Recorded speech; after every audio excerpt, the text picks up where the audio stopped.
Hej och välkomna till Cellmac. Idag ska jag presentera kaminen Top. En mycket effektiv kamin med 17 kW på effekten, varav 13 kW är på vattenvärmen. Eldstaden, väldigt stor och rymlig. Här ska vi se, en stor V-klabb. Lägger in den utan några som helst problem. Kan även ha den stående på tvären eller på sniskan, vilket man vill. Asklådan, som även har ett spjäll, luftspjället sitter där. Kaminen i toppansluten med 130 mm rökrörsanslutning.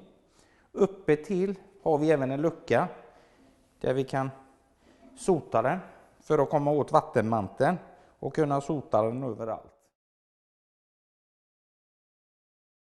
Bak till så ser vi kaminen Top med röranslutningar, inlopp och utlopp.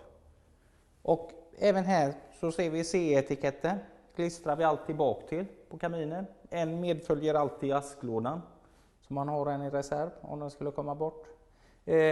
Överdelen på toppkaminen är gjort utav gjutjärn, så det är en väldigt robust och gedigen kamin och mycket effektiv med sina 13 kW på vatteneffekten.